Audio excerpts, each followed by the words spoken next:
con el auspicio de la Facultad de Economía y Negocios de la Universidad de Chile. Abrimos la mirada.cl, fen.uchile.cl.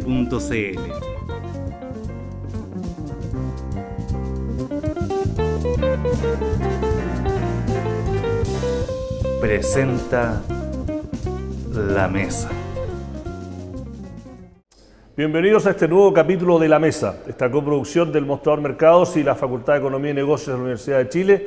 Hoy volvemos después de 2 semanas de dejarlo en pausa, volvemos al tema candente donde está la atención en el mundo de la economía, la reforma tributaria. Tenemos acá al distinguido don Patricio Arrao, economista, decano de la Facultad de Economía de la Universidad Santo Tomás, también ha sido asesor del candidato a la presidencia Andrés Velasco, parte de Fuerza Pública, está involucrado en muchos temas relacionados con esto, trabajando con el ex director del Servicio de Impuestos Internos en dar sus visiones de lo que habría que hacer. Y bueno, escribió una columna en el Mostrador Mercados y también ha hablado que ayer fue muy discutida, fue titeada, que un poco expande en uno de los temas que se está debatiendo y que se dice debería cambiarse, incluso algunos que apoyan la reforma, que es lo del devengado y cómo se reemplaza el fútbol. Primero, Patricio, muchas gracias por venir. Gracias a ti, Iván, por invitarme. Bueno, nos conocemos hace poco, tú empezaste a escribir columnas para nosotros, así que gracias.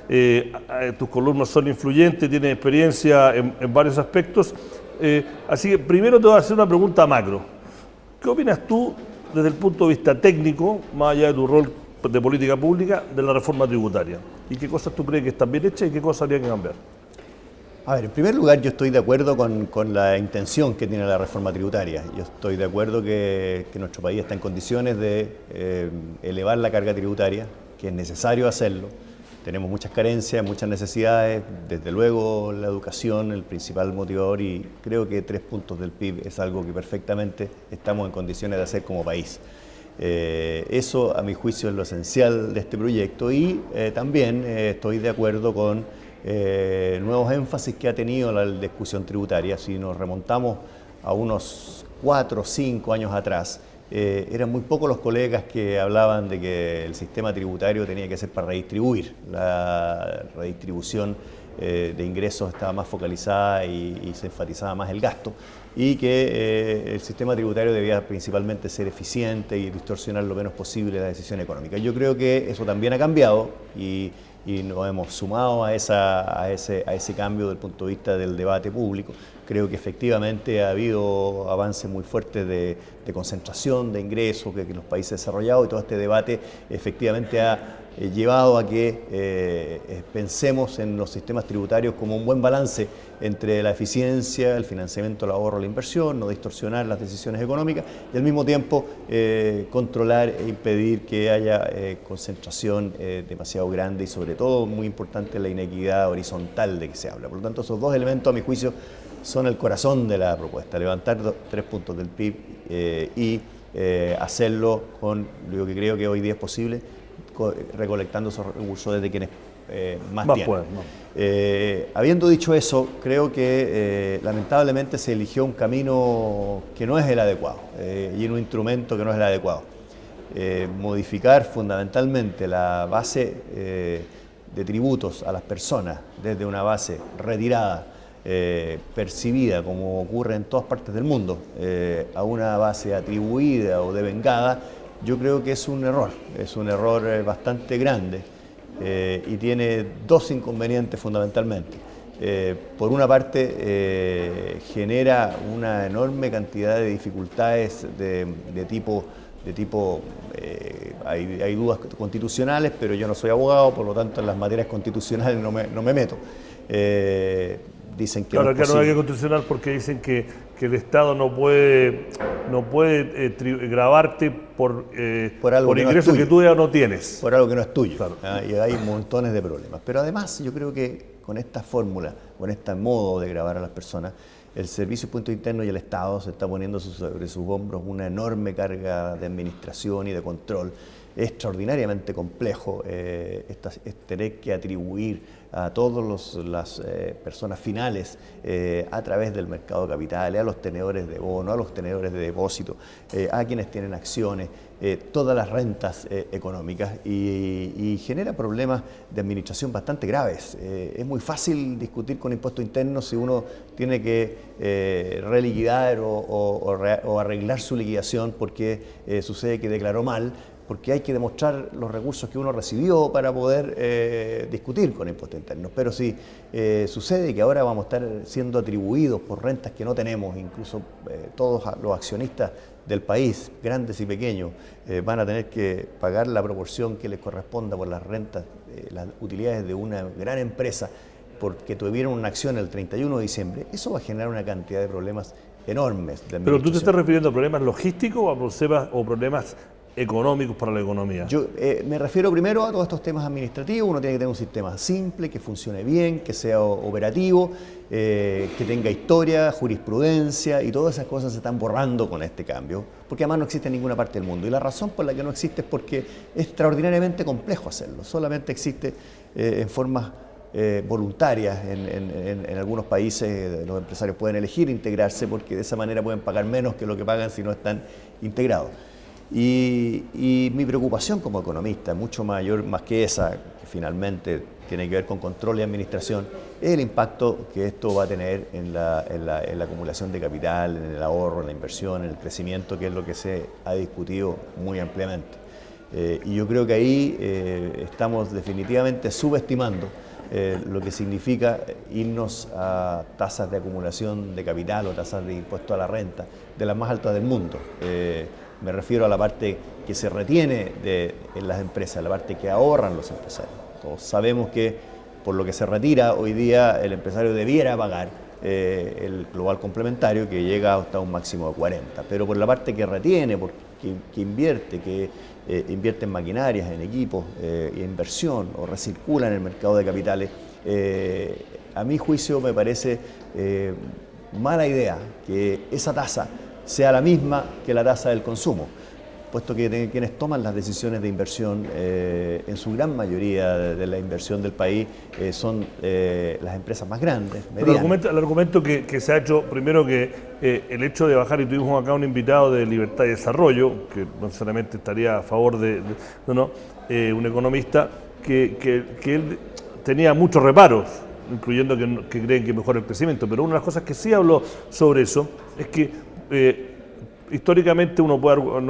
argumentar si es necesario seguirlo o no lo del food, pero que históricamente tuvo su servicio, pero si tú le pones un impuesto similar al capital que al trabajo y al consumo, entonces las decisiones no se hacen por incentivos, sino que al final el empresario o la persona va a tomar una decisión basado en una cosa que no está distorsionada, ¿no? Y que en muchos países eso es.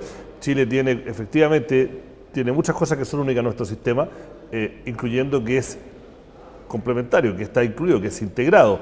En Estados Unidos tiene un montón de otras franquicias, pero está separada la persona con la empresa.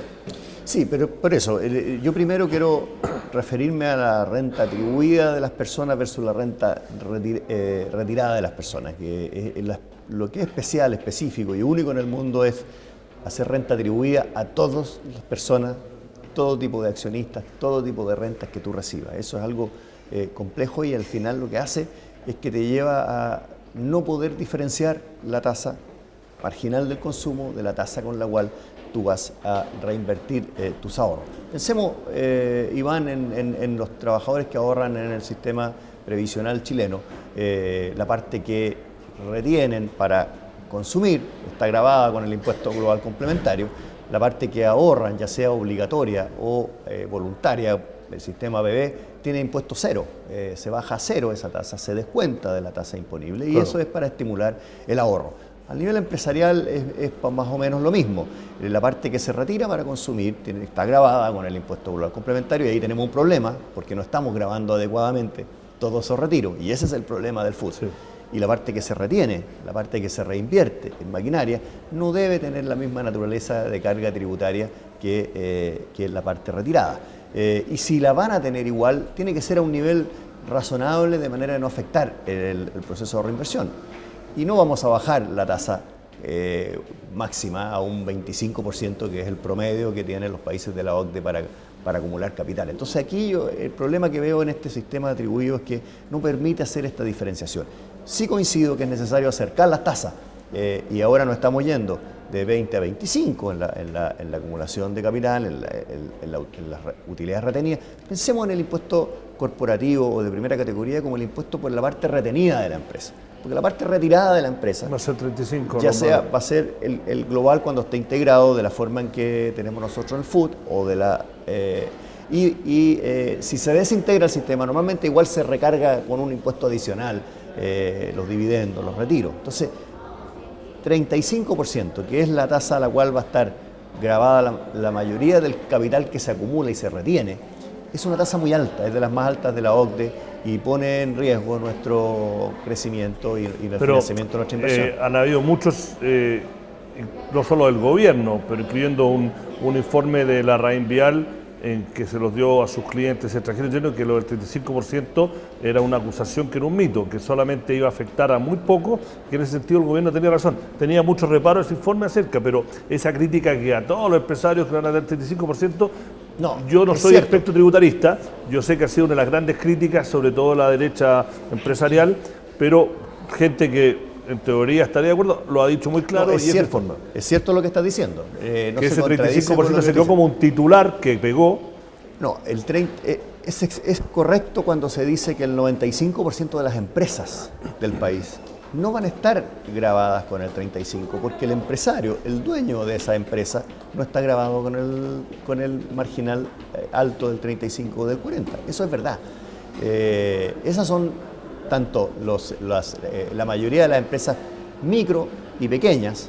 Las microempresas son las que venden menos de 5 millones, hasta 5 millones de pesos al mes. Entre 5 y 50 son pequeñas, entre 50 y 200 son medianas y arriba de 200 millones de pesos al mes la venta de las grandes. Es cierto, las grandes y las medianas que se van a ver más afectadas por esto, y los empresarios dueños son un porcentaje pequeño, son probablemente el 5% de los RUT que tenemos. Pero son los que crean más empleo. Pero el problema es ese, que son los que tienen una renta líquida imponible arriba de 76 millones de pesos al año. Pero si yo voy a citar, no podemos desarrollar el país con empresas que solamente ganan 76 millones de pesos al año. Está bien, pero voy a citar a un ladrón americano muy famoso que cuando lo pillaron le dijeron: ¿usted por qué robaba tantos bancos? Y dijo: bueno, es que ahí donde está la plata. Bueno, lo que ocurre es que las grandes empresas, las que tienen economías de escala mayor, es un país pequeño y que somos pocos, tenemos mucha concentración, eso es cierto, son las que realizan la gran mayoría de la inversión en el país. Por lo tanto, estamos afectando a la decisión marginal de inversión muy significativa en ese segmento, a lo cual es bastante triste que tengamos tanta concentración. Claro, porque el argumento también que se hace: yo estoy siendo abogado del diablo, para que después mandan mail que yo no tengo posiciones, pero también hago de abogado del diablo. Digo, titulares, macro. Mañana pasa la reforma tributaria tal como está ahora, sin ningún cambio en el Senado. Chile va a seguir siendo el país, como porcentaje del PIB, que menos cobra impuestos a sus ciudadanos y a sus empresas, ¿no? Va a seguir teniendo en las 7 industrias principales, que son minería, retail, banca, se volvieron las otras dos, pero todas retornos sobre el patrimonio arriba del 20%, que son medidas con cualquier otro país OCDE extraordinaria. O sea, los bancos lloran porque le están cobrando más comisiones o que le están reduciendo la capacidad de cobrar comisiones y que lo están regulando más, y tenemos el primer trimestre récord de ganancia histórica y todos ganándonos los 5 grandes con un ROE y un ROA arriba del 25%, que está entre los dos más altos del mundo, ¿no? O sea, un banco americano tener un ROA arriba del 15% salen a celebrar. Entonces, estamos alaraqueando un poco porque en Chile estuvimos tan acostumbrados a una cierta forma al modelo, que ahora, cuando se están debatiendo, y ha sido un debate público bastante duro para lo que está acostumbrado Chile, hay una exageración al posible impacto, y más allá que es casi unánime que va a tener un impacto, al menos temporal, dicen algunos, que en la inversión y en el ahorro de los chilenos. Bueno, hay colegas que se han puesto a hacer los cálculos de si uno impacta 3 puntos del PIB en un ahorro de empresas que está yendo a financiar la inversión, qué proporción aproximadamente podríamos afectar, cómo podría afectar el crecimiento, pero yo la verdad es que prefiero un enfoque distinto, Iván. Yo no me atrevo a hacer cálculos porque no me atrevo a predecir el comportamiento que va a generar un alza tan importante en la decisión marginal de reinvertir utilidades para un segmento muy importante empresario, que al final arrastran la economía y que tenemos que diversificar. Nosotros tenemos un capital nacional sobre nuestros ingresos nacionales de 2 veces nuestro ingreso nacional. Los países desarrollados tienen 6, 7 veces el capital generado comparado con el ingreso nacional. Es decir, para desarrollarnos todavía nos queda triplicar el monto de capital que hoy día tenemos. Hoy día 2 veces el PIB son 540.000 millones de dólares y tenemos que triplicar ese monto para llegar a crecer, mejorar la productividad, mejorar el empleo. Entonces yo no me atrevo a predecir qué va a pasar con la velocidad de acumulación de capital hacia adelante cuando tú te vas a una de las tasas más altas del mundo en materia de gravar la acumulación de capital de las empresas. De hecho, en tu propio medio salió hace pocos días que el primer ministro japonés, que es uno de los 2 junto con Estados Unidos, que estaría más alto que nosotros en esta tasa. De los países OCDE. Está proponiendo bajar la tasa de impuestos a las empresas, porque es bueno. Yo creo que si tú logras, sobre la base más amplia posible de todas las empresas, cobrar un 25%, a los que están con una tasa marginal más baja, le vas a devolver. Eso es lo que hace el sistema FUT, o la integración, si es que permitimos la integración voluntaria en sobre renta atribuida en ese segmento. Y al mismo tiempo, le cobras a todos los retiros, a toda la salida y todo el consumo, la tasa marginal. Yo creo que eso hay mucha plata. Yo creo que hoy día se nos está yendo y filtrando muchos recursos de empresarios de muy altos ingresos, del top 1%, que no están pagando la tasa marginal que corresponde por el consumo. Están escondiendo consumo, ya sea al interior de su empresa, dando vueltas por los abusos que hay en el food y que son fáciles de cerrar. Si nosotros nos vamos a grabar al 25, a la base más amplia posible de empresas, devolviéndole a los marginales más pequeños para que se vean beneficiados y yéndonos a grabar al global complementario, estoy seguro que hay muchos recursos. De hecho, el propio director de Impuestos Internos, Michel Jorrat, se ha especializado en hacer muchos estudios de distribución del ingreso, comparando los ingresos de cuentas nacionales con los ingresos de impuestos internos, y ha encontrado que en las declaraciones de impuestos internos no está bien reflejado el ingreso nacional de los sectores más altos. En el último documento, el top 1%, según impuesto interno, tiene como el 15% del ingreso nacional, pero según cuenta nacional tiene como el 25% del ingreso nacional. Por lo tanto, ahí hay muchos recursos si podemos grabar de verdad esos ingresos. Eso tú das la puerta ahora tú eres una persona que no formalmente, pero informalmente estás muy metido en el ámbito de las políticas públicas, así que te voy a ver que te cambies el sombrero de economista técnico académico y te metas un poco al debate más de política pública. No, tus columnas obviamente son parte del debate. ¿Cómo crees que ha sido el debate? Y si tuviesen que hacer un juicio, ¿tú crees que las críticas que han venido el fuego amigo, como le dice, de Andrés Velasco, de Marfán, de algunos ex ministros de la Concertación o columnas como la tuya, ¿tú crees que va a llevar a hacer cambios más dramáticos en lo que finalmente va a terminar aprobando el Congreso? Bueno, me invitas a predecir qué es lo que va a pasar. Yo creo que efectivamente, el gobierno se equivocó en la estrategia. No ha habido suficiente debate, no se discutió suficientemente esto antes. Yo desde el 30 de marzo que estoy muy acelerado tratando de estudiar y de entender todo esto, porque la verdad es que nadie tenía claridad de cómo se iba a implementar este sistema. Se ha tenido una discusión completamente cerrada. Yo he intentado hablar en Hacienda y poder dar ideas, porque creo que el objetivo de recaudar 3 puntos es posible, compatibilizando más los incentivos al ahorro y la inversión. Y no ha habido debate. Yo creo que el gobierno hizo un proyecto muy herméticamente, sin discusión suficiente. Y esa es la razón por la que ha aparecido tanta gente. Pero hay cercana. Gente que dice que no le creyeron. Nosotros, lo digo ahora no quiero ser tan autorreferente, pero nosotros escribimos en julio pasado, en el Mostrador Mercados, una conversación y lo que había presentado Alejandro Mico y Claudia Agostini que, está bien, no tenía todos los detalles, pero los titulares lo tenía. Se va a eliminar el FUT. Me gusta incluso que entrevistamos a Jorrat. No, se va a eliminar el FUT, y esto era cuando estaba en campaña Michel. Recién había ganado la primera. Va a subir de 20 a 25, va a bajar de 40 a 35 y vamos a hacer medidas para la ilusión y algunos impuestos verdes. Entonces está bien, los detalles no, pero los titulares estaban ahí. Sí, ahora, después vino Andrés Benítez en la Duna y dijo, bueno, ahora que ha sido elegido, olvídense el programa, ahora se negocia. La gente no le creyó, pero el programa yo creo que venían hace mucho tiempo planificando un cambio hacia eliminar el FUT, eliminarlo de esta manera. Pero uno podía haber pensado, y en ese minuto yo lo pensé, bueno, van a integrar para los segmentos de más bajo ingreso, o para los empresarios más integrados con sus empresas como Estados Unidos, pero a nivel de cada uno, de todos los accionistas de Chile, a nivel de fondos mutuos, a nivel de toda la inversión, la verdad es que no se percibió así. Lo que sí yo reconozco, y aquí yo creo que hay un punto, es que yo creo que el mundo empresarial y el mundo político, más bien de centro-derecha y de derecha en el Congreso, fue bastante remolón en reconocer muchas cosas. Aquí hay evasión importante, aquí hay elusiones agresivas que son evasión.